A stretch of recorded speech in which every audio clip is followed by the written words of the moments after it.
नमस्कार। आज अस फिर थोड़े सामने एक नवी डोगरा डिश लेइयै आए हैं जिसका नाम है कलाड़ी। कलाड़ी बनाने आस्तै मैं इत्थे कोई 1-1.5 लीटर दुद्ध ले लेदा। इहदे चों असें कोई 1 लीटर दुद्ध पाना। पर पैह्लें केह् करना तुसें कि पतीला दिक्खना और पतीला तुसें ऐसा लैना जिहदा बेस थोह्ड़ा भारा होए। ओह्दे च तुसें 1 लीटर दुद्ध पाई लैना। 1 लीटर दी दुद्ध दियां 6 जां 7 कलाड़ियां बनदियां न। मैं 1 लीटर दुद्ध ले लिया। हूँ इसी असें ऑन कर लैना। इसी ऑन करने के बाद थोड़ी देर आस्तै गर्म होने देना।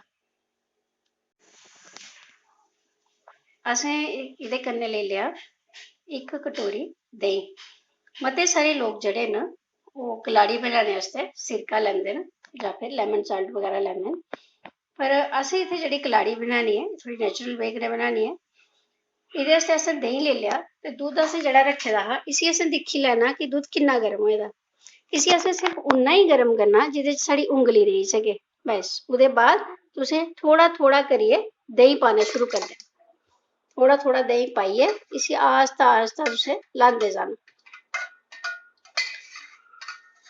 गैस तुसें बंद नहीं करनी, इसी तुसें ल्हांदे जाना। थोह्ड़ा थोह्ड़ा करियै इसी तुसें पांदे जाना।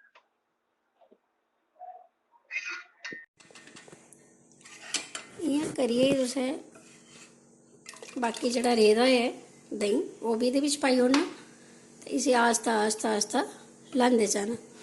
एह् जेह्ड़ी साढ़ी कलाड़ी ऐ एह् सिर्फ जम्मू कश्मीर च ही नहीं बल्कि पूरे देश च बड़ी खुशी कन्नै खाई जंदी ऐ। पर जेह्ड़ी मता एह्दा जेह्ड़ा इस्तेमाल ऐ ओह् प्हाड़ी इलाके दे लोक बड़े आराम ने करी लैंदे क्योंकि उत्थै दुद्ध देहीं दी कोई कमी नहीं होंदी। और मेजॉरिटी लोग जेह्ड़े न मते सारे लोग जेह्ड़े न ओह् इसी तां नहीं इन्नी आसानी ने बनाई सकदे क्योंकि उ'नेंगी पता नहीं है कि बनदी कि'यां ऐ। कलाड़ी बनाने दा सारे कोला आसान तरीका इ'यै ही ऐ। इक कलाड़ी दुद्ध बनाने आस्तै तुसें जिसलै बी लैना दुद्ध ओह्दे प्रपोर्शनेटली देहीं जेह्ड़ा ओह्दा चौथा हिस्सा लैना। एह् दिक्खो दुद्ध जेह्ड़ा ऐ एह् फटना शुरू होई पेआ। आस्ता आस्ता आस्ता आस्ता असें इसी इक जगह पर कट्ठा करदे जाना। हून कोशिश इ'यै करनी कि इक साइड पर कट्ठा होए। ते एह् जेह्ड़ी कलाड़ी ऐ साढ़ी जि'यां मैं तुहानूं पैह्लें दस्सा दी ही एह् कलाड़ी साढ़ी जेह्ड़ी ऐ ओह् सेहतमंद ते होंदी ऐ, खाने गी ताकतवर बी ऐ और इ'यां बी सोआदली बड़ी होंदी ऐ। बड़े दूर दूर दे लोक बड़ियां बड़ियां फेमस जगह न जित्थै जाइयै कलाड़ी खाना पसंद करदे न। और इसी बनाने दा कोई खास मुश्कल कम्म नहीं है। मैं उम्मीद करङ तुस सारे जने एक बारी अपने घर इसी ट्राई करेओ बनाने दी कोशिश करेओ। बहुत आसानी कन्नै बनदी ऐ। दिक्खो दुद्ध साढ़ा फटना शुरू होई पेआ जि'यां तुहानूं लब्भा दा। दिक्खो एह् दुद्ध साढ़ा कट्ठा होन लग्गेआ। असें केह् करना इसी कि दुद्ध गी असें उ'आं नहीं फटाना जि'यां अस पनीर आस्तै फटाने आं। इसी थोह्ड़ा जेहा कच्चे दुद्ध गी फटाया जंदा उन्ना गै गर्म करियै जेह्दे च साढ़ी उंगली सारी आए। ते ओह्दे बाद असें इसी आस्ता आस्ता इक्कै जगह पर कट्ठा करना। इसी कलाड़ी गी बनाने दा मते सारे लोग सिरका पाइयै झट्ट गै इसी फटाइयै ते पूनी कन्नै जां ओह्दे कन्नै इसी कट्ठा करी लैंदे। पर साढ़ी कोशिश मेरी जेह्ड़ी अपनी ऐ ओह् इ'यै होंदी ऐ कि सारा दुद्ध जेह्ड़ा ऐ एह्दे फ्लेक्स जेह्ड़े बनदे न जिसी अस आखने बितड़िया दुद्ध इसी असें सारे गी इक जगह पर कट्ठा करना। और कट्ठा करियै फिर असें इसी कलाड़ी बनाई लैनी। एह् दिक्खो दुद्ध साढ़ा आस्ता आस्ता फटना शुरू होई दा। एह्दे फ्लेक्स बन पेदे न जिसी अस आखने बितड़ना शुरू होई दा। एह् जेह्ड़ा कलाड़ी साढ़ी ऐ एह् मती बारी जां दिक्खने च आंदा कि उधमपुर, रामनगर, पुंछ, रजौरी इ'नें एरिया च कलाड़ी जेह्ड़ी ज़्यादा बनदी ऐ। और पर इक हैरानगी दी गल्ल ऐ कि अगर इ'नें तिन्नें रीजनें दी तुस कलाड़ी खाइयै दिखगे हर कलाड़ी दा अपना अपना गै सोआद ऐ। हालांकि सोआदली सारियां गै कलाड़ियां होंदियां जिसलै बनदियां न।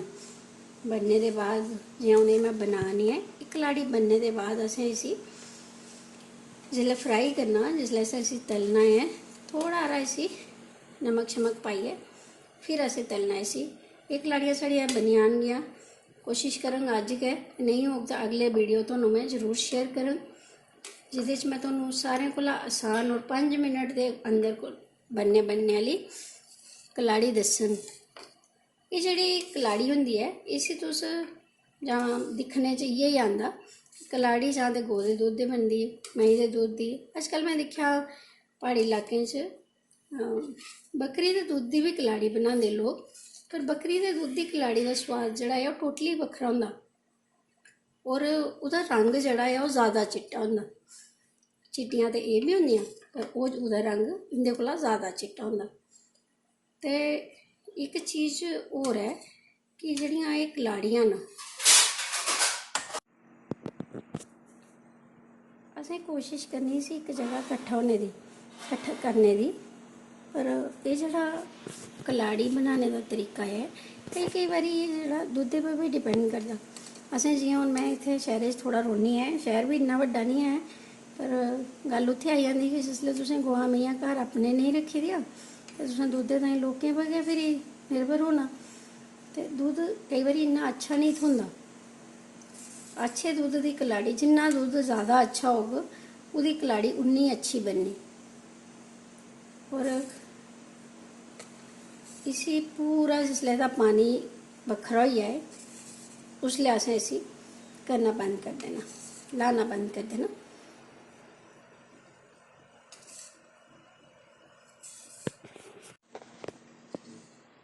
ये दिक्खो, ये जेह्ड़ा फट्टे दा दुद्ध है इसी असें एक साइड पर, मैं एक बक्खी पर इसी मैं कट्ठा करना शुरू करी दित्ते दा। जियां तुहानूं लब्भा दा होना, ये दिक्खो ये सारा दुद्ध एक साइड पर बक्खी पर मैं इसी कट्ठा कर लिया। अज इसी होर कट्ठा करना असें, क्योंकि तुहानूं लब्भा दा होना दिक्खो एह् है एह्दे च दुद्ध होर है फट्टे दा, इसी भी असें एह्दे कन्नै कन्नै कन्नै कन्नै जोड़दे जाना ताकि जिसलै असें कलाड़ी बनानी इसी चुक्कने बी आसान होना और एह् बज्जनी अच्छी। जिसलै तुस बड़े सारे लोग में दिक्खे लस्सी पाइयै भी कलाड़ियां बनांदे न, लस्सी आह्ली कलाड़ी भी अच्छी होंदी पर ओह्दा ना स्वाद थोड़ा खट्टा होंदा। दहीं आह्ली कलाड़ी जेह्ड़ी है मेरे ख्याल च ते ज़्यादा अच्छी होंदी है। तुस सारे भी इक बारी बनाइयै जरूर दिक्खो अपने घर। और अपने घर दी कलाड़ी दी गल्ल कुछ होर होंदी है, क्योंकि इसी तुसें जिसलै बनाना तुहानूं पता होना कि तुसें किन्नी साफ सफाई कन्नै बनाई दी है। पर एह् है कि बनांदे टाइम तुसें थोह्ड़ी हारी सबर रक्खने पौना, पेशेंस जिसी अंग्रेजी च आखदे न, कि तुस आखगे कि जल्दी जल्दी मैं बस एह् दुद्ध फटाई दित्ता ते इसी मैं पूनी च छानियै बक्खी कर लैं ते लड्डू पेड़े दे बट्टी लैं, उ'आं निं। कलाड़ी जिसलै बननी है ते उसी थोह्ड़ा हारा तुसें तरीके कन्नै रुकियै बनाने पौना, क्योंकि इसी बनने गी टाइम लगदा।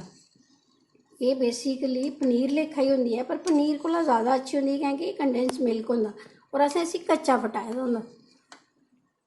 इ'यां करी करियै असें सारा दुद्ध जेह्ड़ा इक साइड पर कट्ठा करी लैना, जेह्ड़ा बी फट्टे दा।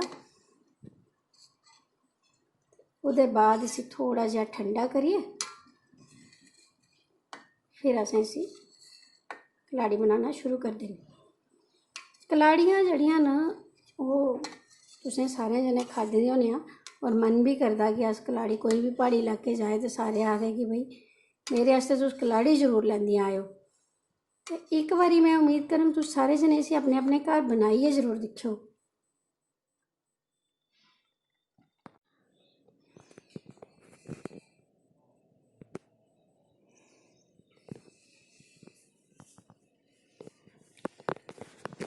एह् साढ़ा दुद्ध जेह्ड़ा है एह् होई चुक्केआ। हून में इसी ठंडा करने आस्तै छोड़ देना थोड़ी देर आस्तै।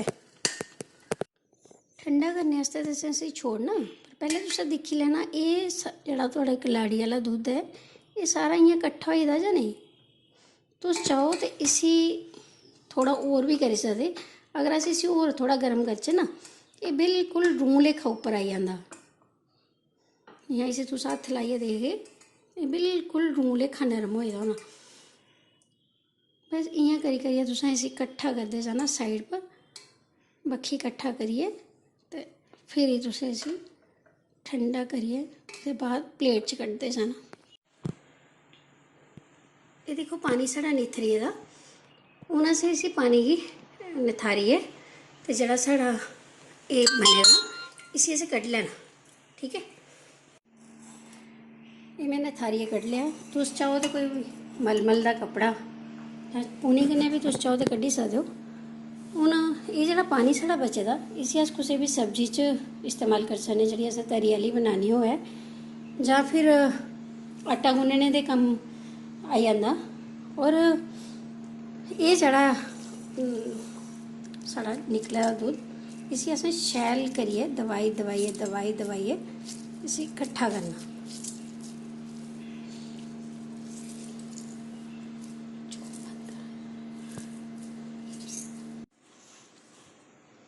इसी असें शैल करियै दबाना। दवाई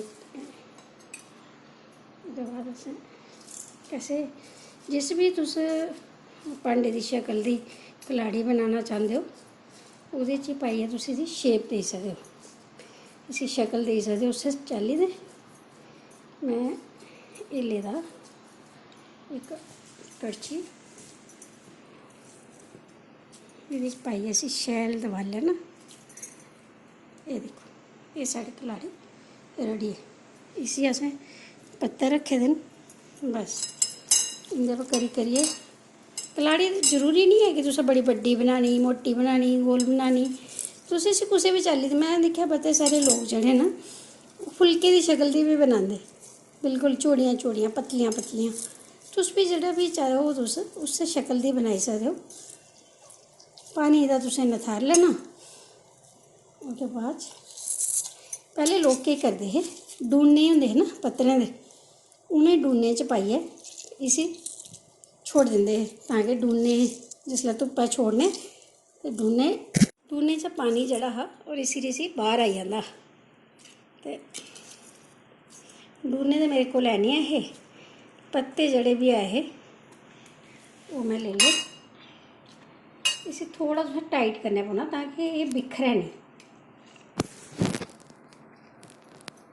ये भी एक किस्म का पनीर ही है और हेल्दी पनीर, जड़ा बच्चा बूढ़ा बमार सुस्त सब खाई सकदे और इहदे च कुछ खराब नहीं लगदा।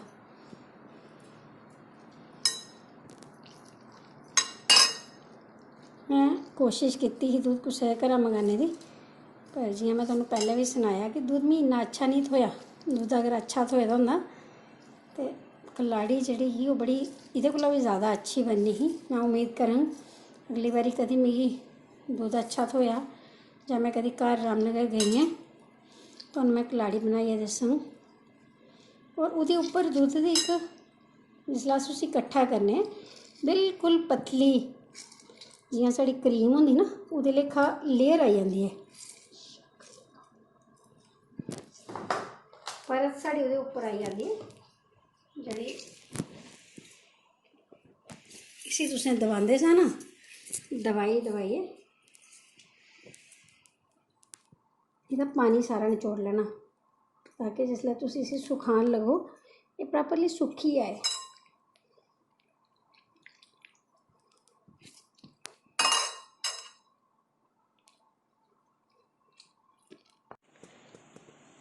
ये साढ़ियां 1 लीटर दुद्ध दियां ये 4 कलाड़ियां बनियां न।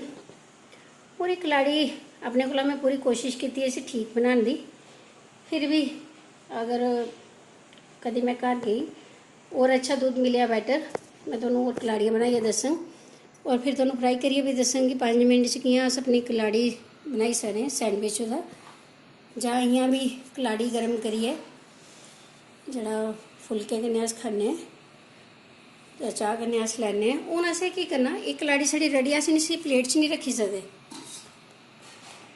असें केह् करना कि कोई सुराख आह्ली त्रांबड़ी जां कोई उ'ऐ जेही चीज़ लेइयै इ'नें कलाड़ियें गी सुक्कने आस्तै थोड़ा जेहा धुप्पै रक्खने पौना ताकि इं'दा पानी जेह्ड़ा ऐ ओह् निथरियै बाहर आई जाए। एह् कलाड़ियां साढ़ियां मैं त्यार करी लेइयां। हून मैं इ'नेंगी निथरने ताईं धुप्पा रखना ताकि एह् सुक्की जान। कलाड़ियां बनाने दा प्रोसीजर इ'यै ही है, तरीका एह्दा इ'यै ही है, कुछ नहीं पाना तुसें। अगर तुहानूं लगदा कि नहीं मैं दही मेरे कोल घट्ट है तुस लस्सी भी इस्तेमाल करी सकदे हो। जिसी छाछ भी आखदे न। ते नहीं हो तो दही, तो मैं तो दही कन्नै ही बनानी है हमेशा।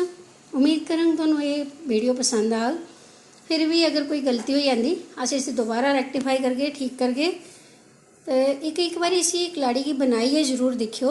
हुण इसी असें धुप्पा रक्खने पौना कम से कम 1 जां 2 दिन, ताकि इहदी जेह्ड़ी उप्पर आह्ली स्किन है, जेह्ड़ी उप्पर आह्ली इहदी लेयर है, जेह्ड़ी उप्पर आह्ली दी परत है, ये थोड़ी सुक्की जाए। सुक्कने दे बाद इसी तुस भामें 6 म्हीने अपने फ्रिज च रक्खो, इसी कुछ नहीं होंदा। कई बारी तुसें दिक्खेआ होना कलाड़ियें पर इ'यां फंगस आई जंदी है, आंदी ना उप्पर इ'यां इक परत जेही जम्मी दी होंदी है पीली पीली, जिसी फंगल भी आखदे, फंगस भी आखदे। ओह् भी खराब नहीं होई दी होंदी, ओह् इक लेयर आई दी होंदी ओह्दे उप्पर। उसी भी जिसलै अस फ्राई करियै खन्ने आं बड़े सोआद आंदा, बड़ियां सोआदलियां होंदियां ने। साढ़े जम्मू दी इक विरासत है एह्। साढ़े अलग अलग डिस्ट्रिक्ट च, इवन कि पूरे देश च जां विदेशें च भी लोग इसी बड़े चाऽ कन्नै खंदे न, जेह्ड़े साढ़े लोग इत्थूं गेदे न। बनाने दा टाइम उ'ऐ ही है 20-25 मिनट, एह्दे अंदर अंदर तुस बनाइयै इसी धुप्पा छोड़ी सकदे। नमस्कार। एह् कलाड़ियां मैं पैह्लें दियां बना दी ही, सुक्कने दे बाद एह् इ'यै नेहियां होई जानियां न।